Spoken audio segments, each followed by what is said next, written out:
I had a live stream of a game and I wanted to take that live stream and one, get TikToks from it, but two, possibly turn it into its own little like video. One of the biggest problems I have with content creation is I don't have a system or like a pipeline to like do this, do that, do this, do this, publish video. Like I don't have that. And that's like one of the biggest things that I've noticed, at least from other people. Like you need a system in place that you can follow. Heard somebody say once, like, if you had an employee, you could give them this system and they could still get the content out there. Like you could record and just hand them the video and then they could follow the system. I just wanted to document like about what I did this time in this video that I made, because I kind of liked the process. So number one, Penguin Zero or Critical Moist Critical or whatever, a long time ago, he said it was easy to make a Let's Play or whatever. All you needed to do was record your gameplay, and then when you do the edit, you look at the audio waveform, and then you look at the highest peaks of the audio, and then you just cut together those highest peaks, right? I've actually done that before and ended up with okay, like short form content and stuff like that, but this time I took the whole live stream and I did that. I put it in my video editor. I actually bumped up the volume to see which thing, like where the peaks showed up. And I did that. It didn't really end up with any results. I didn't find any sort of good short form content there, right? So I didn't want to spend 2, 3, 5 hours, however long, scrubbing through, the past stream to find the content. So what I did was I have CapCut Pro, or the Pro version, and I took the whole stream and I put it into CapCut, and then there's a transcript feature on CapCut. So it'll take the whole thing and it'll turn it into like a text document, right? So I did that. I took that whole transcript, I put it into ChatGPT and I said, I want, can you scan this for potential like shorts, like things I can use for short form content? I said something about making long form content out of it too. So it went through and it gave me 10 different sections. I asked it to tell me like what specific like voice lines or whatever, so I could easily search it and find it on CapCut and everything. And so it gave me 10. And out of those 10, only one of them like worked as a short. Bumper on. Hood on. Oh my god, it made it worse. And I made it into a short, and I don't think it did super well, but it did what it was supposed to do, right? I did that, and then it also talked about making it into long form video, and it said you could do it, but you would need these story beats. Like you would need to organize it in beat 1, beat 2, beat 3. You would need this and this and this and this. I kind of liked that. It was like a spine of a video. And so when you make a video, for me personally, it's like it needs to have a purpose. But if you have a video where you're trying to accomplish a goal, right, then the story kind of unfolds as you try to get to that goal. But when it's a live stream or something like that, there's not exactly a goal. I mean, you might have a goal, but it's it's more of like I'm just playing. And it's, well, in this situation with this game specifically, I was assessing whether it was what I thought it was or if I liked it or whatever. So that was kind of the goal.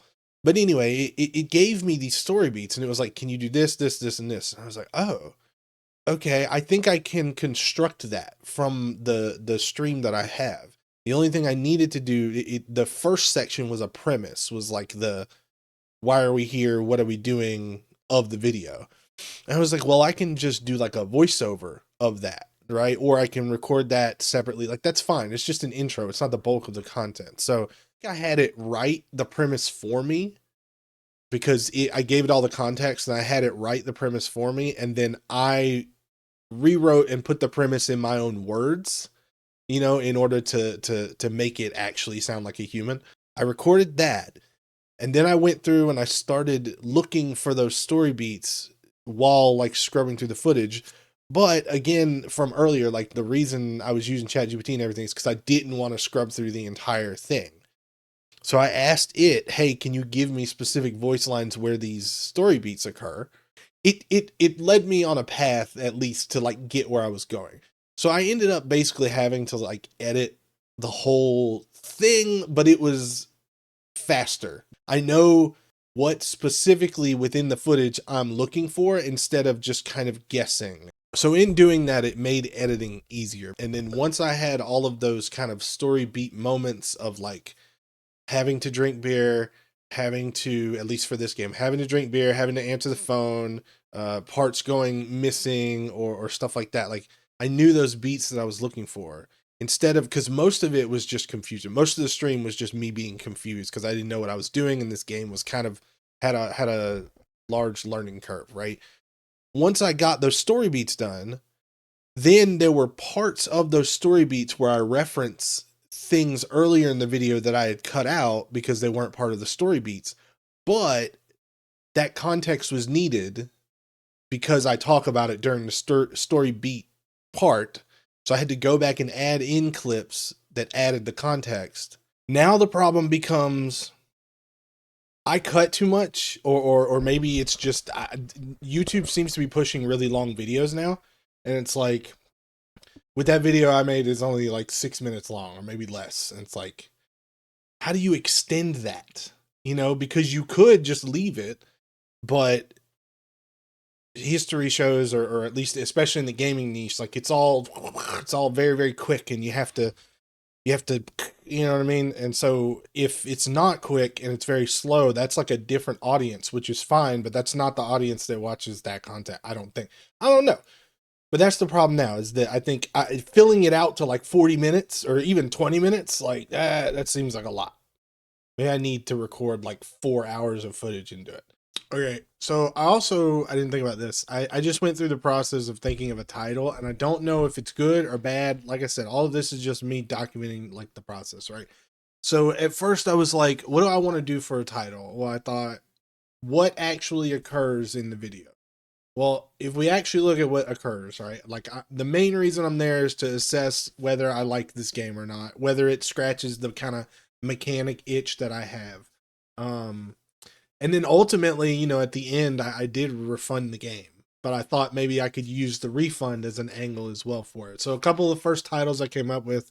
Oh yeah, I also saw something recently that like the titles that win are usually like less than 7 words or 7 or 8 words, something like that. So I kind of tried to keep it in that one too.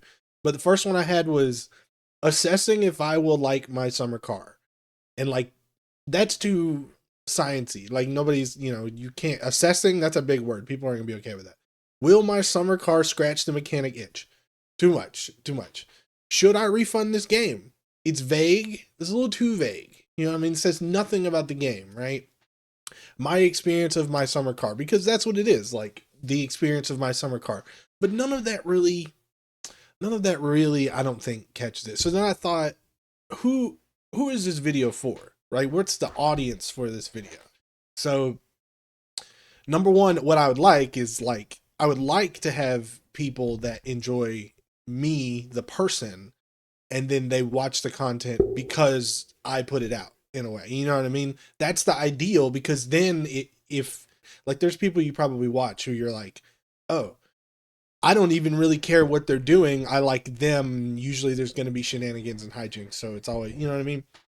So that was a certain bit of the audience is the people who like me, but it's a very small piece of it.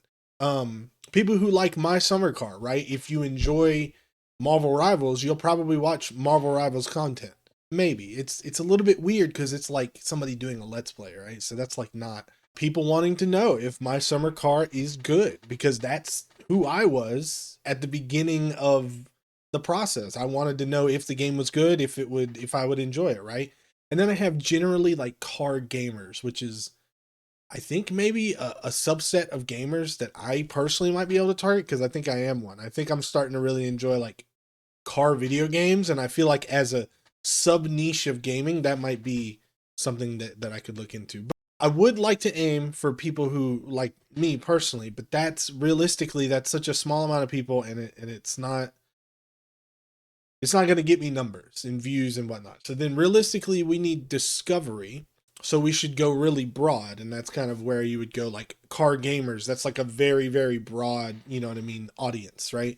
Now I could specifically focus on SEO, and I could, look at search terms for keyword terms for my summer car and see how they would do. But My Summer Car isn't a super popular game or anything. There's probably not very many people searching for it, although there's some people probably like me who are like, oh, this game, I've heard about it and it looks interesting. Let me go for it.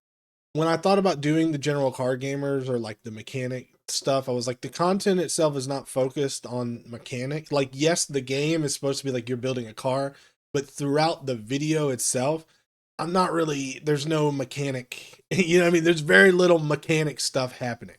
So if you were somebody who likes mechanic stuff, like building of the engine and whatnot, if you watch this video, it wouldn't scratch that itch for you because there's very little mechanic stuff in the video itself, even though it's there a little bit.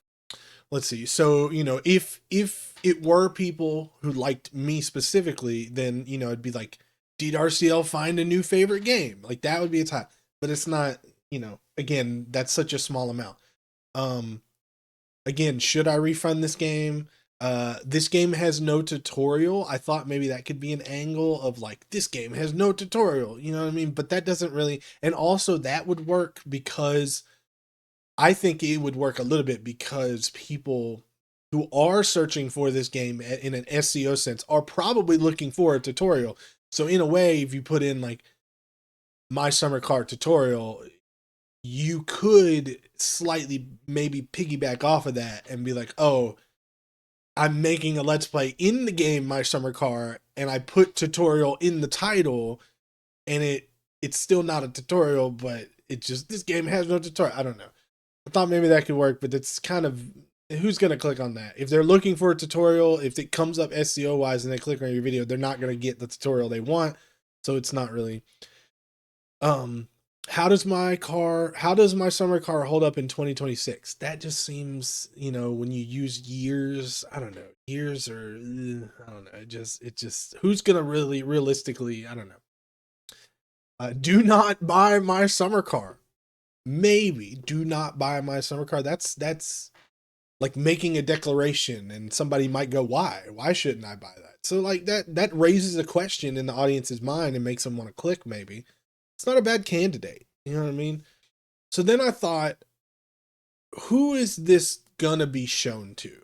The way that the algorithms work and TikTok and YouTube and all of that is it usually shows the content first to the audience that it already kind of has you, you know, the audience that kind of already has you pegged for, I suppose. Like, and for me, that audience is Rec Room players, virtual reality, VR players, people who do circuits in Rec Room.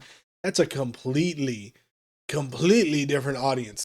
It's not VR, it's not circuits, it's not Rec Room. Although I have my Rec Room character in the beginning, but that was simply a function of me not wanting to record what I was talking about. So I did, will my summer car scratch the mechanic itch again, because the people who are there do circuits, they might kind of have that mechanic itch, but if they do, they probably don't know it because they're doing circuit stuff, right? And then I got to building my car didn't go well. And I thought maybe that one might work because building my car kind of implies, or at least for me, I'm thinking like the audience of people who are like circuiteers, right? Like they like the building aspect of it, not the building in a rec room sense, but building in a, I'm building a system or whatever. So they might like the building my car part, and then the did not go well. That would then go, oh, why didn't it go well? You know what I mean? So I think what I'll do is I'll do an A/B test on do not buy my summer car or building my car did not go well. I think those two would work. And I came up with a decent thumbnail because there's one shot that's really kind of like shocking that happens. I'm going to try and pull it up here. Okay, so I took a screenshot of the game, and this is kind of what we ended up with as the screenshot. And I wanted this to be the thumbnail, but you can see it's real blurry. It's got my photo down there in the right. It's not very bright. Like, it doesn't look good.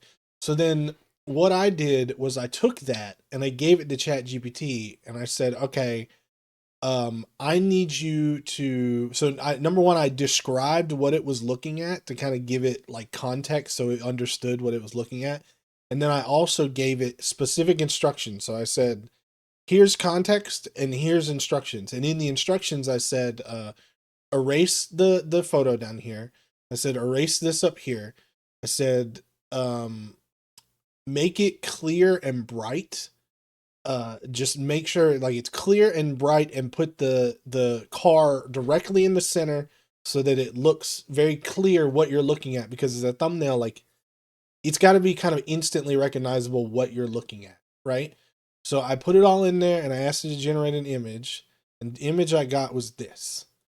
And I think that's pretty good. When I looked at it, I was like, dude, that's pretty. I mean, it's a little messed up. Like the hood should be at the front or whatever, but it's very clear what it is that you're looking at, right? And the thing is that, you know, with, sorry, where is it at? With, you know, it being a thumbnail, it's going to be tiny, you know, so you need to really like be able to recognize what that is at a distance.